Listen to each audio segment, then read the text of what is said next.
Le général Nguema est connu également pour avoir été nourri au lait du système, pour avoir grandi grâce à la faveur, grâce à la bienveillance également du système Bongo. Déjà, dès Omar Bongo, le père, dont il était aide de camp, il s'est considérablement enrichi. Il dispose également d'un patrimoine immobilier.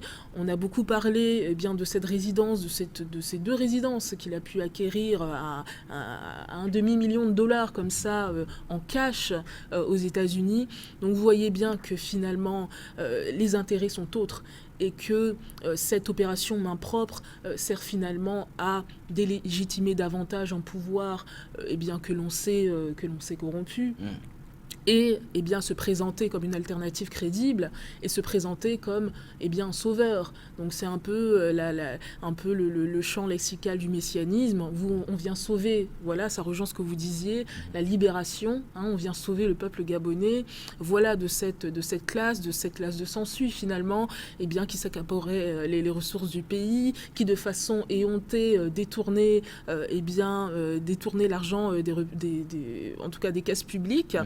Néanmoins, est-ce que c'est pas simplement une façon du populisme, une façon de se présenter sous les meilleurs auspices au peuple gabonais, mais la crédibilité des acteurs nous pousse à regarder tous ces événements davantage comme une mise en scène. La communauté de l'Afrique centrale qui a diligenté un médiateur, le centrafricain Touadéra, pour justement échanger avec le général désormais président.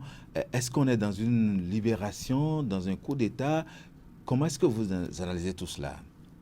L'opération symbolique, je dis bien symbolique, opération symbolique qui est en train de se jouer actuellement ne peut pas être jugée à l'aune des symboles et tout, mais plutôt à l'aune des résultats. Or, c'est très tôt de prendre, de le juger.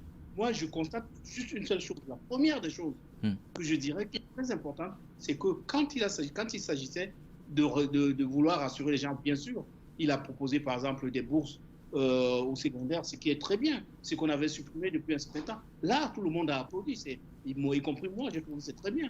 Il a pris un certain nombre de mesures qui vont dans le sens de la population. Et qui peut dire non? Qui peut ne pas applaudir? Je trouve que, en revanche, là où il y a quelque chose, je ne sais pas si ça vous a échappé ou pas, il a dit qu'il va remettre le pouvoir au mais il vous a dit quand?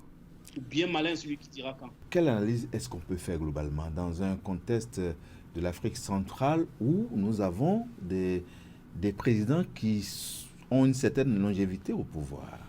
Le temps des Bongo au pouvoir a montré suffisamment beaucoup de corruption, beaucoup de gabégie et beaucoup de népotisme aussi. Vous savez, le cercle politique au Gabon est un cercle plus ou moins fermé. C'est le cousin du cousin ou le neveu. On parle des avoirs du clan Bongo, aussi bien au Gabon qu'en France. Exactement. Donc c'est une pratique qui s'est généralisée aux grandes dames de la masse populaire qui est en bas de la pyramide sociale. Et ça, c'est assez grave. Et je finirai là-dessus par rapport à cette question en disant, oui, ce coup d'État reste un coup d'État dans la forme, mais dans le fond, c'est beaucoup plus un mouvement de libération. On a parlé de coups d'État sur le continent, notamment en Afrique de l'Ouest. 4 coups d'État. Là, nous sommes en Afrique centrale. Est-ce qu'on peut dire que là, c'est un bon coup d'État? La question de la libération du Gabon, justement. Je vais vous donner cette allégorie, par exemple, dans nos valeurs culturelles africaines. C'est la grenouille qui, après la pluie, n'est-ce pas, s'est retrouvée dans la chambre de Fofana, ou bien appelez-le quel nom que ce soit.